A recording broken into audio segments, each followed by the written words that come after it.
feet is you have an instant, on-the-spot cremation. The funeral doesn't have to arrange it with a temple.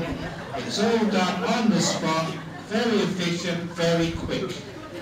If you've ever organised a funeral service for your family members, you know how much trouble it takes. So there it's all done. Very, very efficient. Number 2. That's the first one. It's instant cremation, no trouble at all. Number 2. How expensive are funeral services here in Kenya? How much do you have to pay these monks and family? They always come for lunch and for dinner and everything else, breakfast. Goodness gracious, it costs you a fortune. If you die at 30,000 feet, not only doesn't it cost you a penny, but you also get money back from the airline.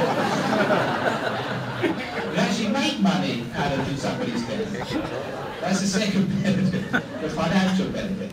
And the last benefit is the best of all.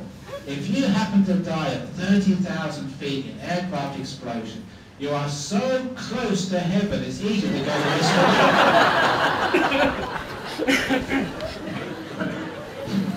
There are 3 benefits. So why are you afraid? You're flying, it'll be wonderful, straight to heaven, you're almost there. So the point is that when you actually look at what really is likely to happen, rather than the worst case scenario, the worst case scenario very rarely happens. What really happens is something much better than that. So all the things you're afraid of in life, all the things you're anxious of, you find you're anxious about mirages, about things which never happen. And you wonder, why am I doing that? You're actually totally irrational. So if you want to overcome fear, look at the future, and look at the future with a positive attitude. Not what might go wrong, but think of what might go right.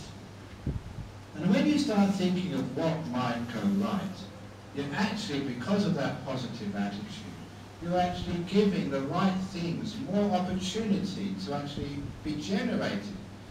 By a positive attitude, you attract the successes.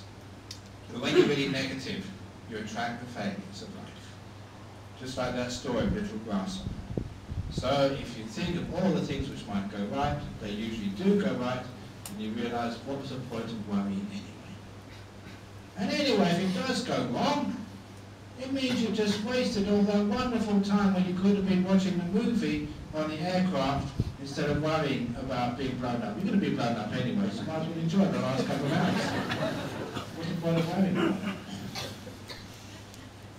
So as a monk, we trained ourselves not to worry. There was one occasion when I was in Thailand, and in that particular time, it was about 25 years ago, 30 years ago, there was all these old buses which they used to take people all over the northeast.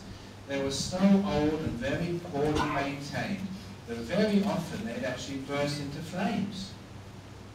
And actually it was in the newspapers, the whole series of bus fires where many people were killed, incinerated because they could not get out in time. In the newspapers. I don't know why it was that so many all at once that month, but I happened to be travelling on one of the buses. You was in like the front seat, as I said the other day, you know, to protect you from crashes, but I didn't realise you can't protect you from fires. And I was next to the window, and there was another monk sitting next to me, next to the aisle, and on the other side was a bus driver. And as we were driving along the northeast, someone in the back shouted, "Fire! Fire! Fire!" And there was smoke coming from the back. And the bus driver slammed on the brakes. And as soon as it stopped, he jumped out the window. That's how scared they were. And everybody else, they pushed right past as they tried to get out. Even the monk sitting next to me, he was out like a shot. As for me, I just sat there. The reason was because I couldn't understand Thai. I didn't know what they were talking about. So I just sat there. There's a lot of benefits being stupid. And all the people went out, and I was just sitting there wondering what was going on. Until there was only 2 people left in the bus, myself and another man. He looked in the back, it was just a cigarette. That's what it was. And he shouted out to everyone, "Doesn't matter, it's not a fire, it's just a cigarette, you can all come back in." And as everyone filed past me, they all bowed to me. "Oh, you're such a great monk. You must be a monk. It was one of the most wonderful moments of my life. I never told them it's because I was stupid, I didn't understand what was going on.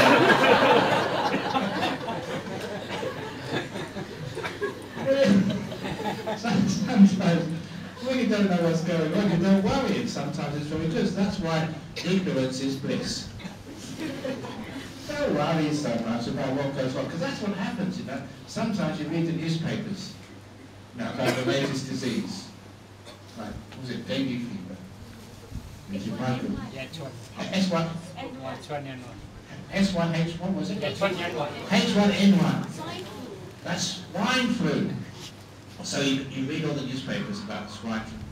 What's the symptoms of swine flu? You feel fever. Do you feel a bit hot? That's what happens. People worry themselves sick. I feel a bit hot today. Oh my goodness, it must be swine flu.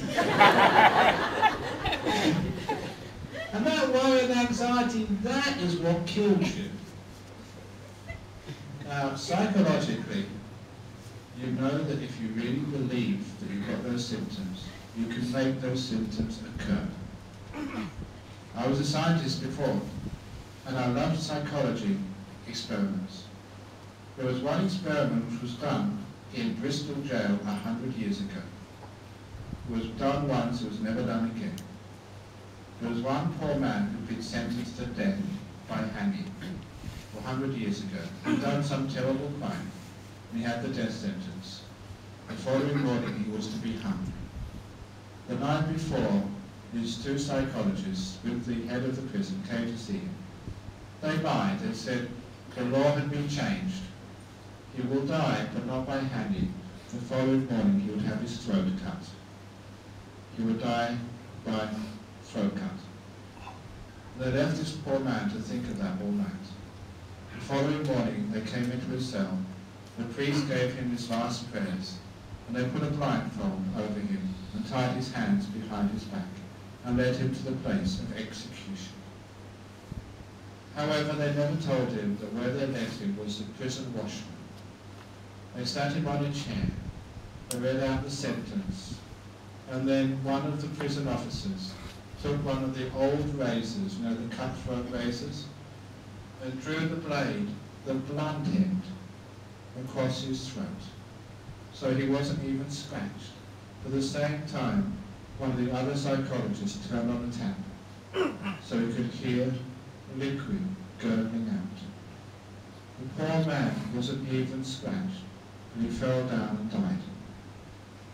Because he believed he was being executed, that was enough to kill him. That was the experiment which was done, which shows just the power of our thoughts. If we think we're going to die, we do die. So you can imagine, if you think you're going to get H1N1, you do. Never underestimate the power of the mind and the power of fear to make things you're most afraid of actually happen. So that's the danger of anxiety.